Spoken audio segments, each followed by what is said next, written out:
Isang masarap na recipe na naman ang lulutuin ko ngayon mga solid. Dahil sa episode na to, magluluto ako ng sikat na street food na tumbong barbecue. Kaya tara, samahan niyo ko mga solid. At eto na nga pala ang nabili kong isa't kalahating tumbong. At babalik rin ko muna lahat dahil lilinisin ko para mawala yung amoy mga solid. After kong mabaliktad lahat, maglalagay lang ako ng maraming asin. Tapos bubuhusan ko ng suka. Siguro kalahati pwede na. At lalamas-lamasin ko muna para mawala yung mabawang amoy mga kasolid. Pag bibili ka nga pala ng tumbong, malinis na to, pero tayo naninigurado tayo na malinis talaga. Kaya inulit ko lang yung paglinis mga kasolid. Tapos babanlawan ko lang ng tubig, tapos lalamasin uli. Yan, pwede na siguro to, mga 2 ulit mga kasolid, pwede na. Yan, pagkatapos malinis, binaligtad ko ulit, tapos nag-ready na rin ako ng pressure cooker, nilagyan ko ng tubig. Tapos maglalagay lang ako ng maraming luya, nilagyan ko ng bawang, hinati ko lang sa gitna. Tapos pamintang buo at naglagay din ako ng asin. At papangluwa ko lang to, siguro bibigyan ko ng 30 minutes. At pagkalipas ng 30 minutes mga solid, ito lang itsura niya. Iseset aside ko muna, palalamigin ng konti. Tapos iiwain ko, siguro mga bite size lang pwede na. Mga ganyan lang kalagay, pwede na to mga solid. At babalikan ko kayo mamaya pag nahiwa na. At pagkatapos maiwa lahat mga solid, ilalagay ko lang sa lalagyan, tapos sasangkapan ko ng ketchup. Pampakulay lang to mga solid. At halu-haluin ko muna para magpantay-pantay yung kulay.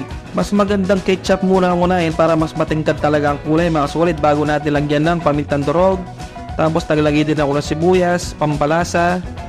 Tapos isusunod ko yung toyo. Tansya-tansya lang to mga solid, tapos lalagyan ko ng alamansi. At halu-haluin muna, at nakalimutan ko pala lagyan ng asukal, kaya maglalagay ako ng asukal.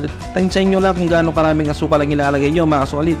At imamarinate ko lang to, siguro bigyan natin ng 30 minutes. Mas maganda sana kung overnight, pero dahil limited lang ang oras natin, okay na yung 30 minutes. At yan, pagkalipas ng 30 minutes, mag-i-start na ako magtuhog mga kasolid.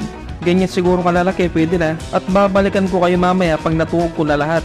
At pagkatapos kong tuhugin mga kasolid, hindi ko itatapon yung pinagbabaran dahil niluluto ko muna. Ito yung magsisilbing sauce. Pinakuluan ko lang, tapos nilagay ko ng cornstarch at halu-haluin hanggang sa makuha ang tamang lapot. At after maluto ng sauce, start na ako mag-ihaw mga solid. At gagawa na rin ako ng pampahid. Nag-ready na ako ng mantika, nilagyan ko ng toyo at ketchup. Sobrang napakasarap at napakabango talaga ng barbecue pag ito yung ginawa yung pampahid mga solid. At nagpapa-shoutout nga pala si Andre Pineda ng San Fernando, Pampanga, si Boss Randy Serrano, si Tatay Do Serrano at si Nanay Sila Serrano. Sobrang napakatamis po nung binigay niyong suka. Maraming salamat po. Tingnan nyo naman, sobrang usok at nakaamoy ko na talaga. Sobrang bango mga solid. At habang nag-edit ako, sobrang naglalaway talaga ako. At syempre, titirahin ko na to mga solid. First bite tayo, isasawsaw sa suka na maraming sili at sibuyas. Sus Mariosep, kanyama na po. Grabe, at sasabayin mo pa ng kanin. Talagang napakasarap mga solid. Tingnan nyo naman ang itsura, nakakapaglaway talaga At isasawsaw ko sa ginawa ko sauce yung pinagbabarang kanina. Sobrang napakasarap nito mga solid. Lasang lasa talaga yung nabibili sa street food, yung mga inihaw. At hindi talaga mawawala yung kanin pag ganito yung kinakain mo. At itatry mo ulit isawsaw sa suka. Sabay subo. Sus Mariosep, kanyama na talaga. At napakasarap talaga nung ginawa ko sauce. Saktong-sakto yung asim, yung tamis. Hindi siya nakakaumay mga solid. At try kong pagsamahin yung tumbong tsaka yung kanin, ganyan Tapos sabay subo.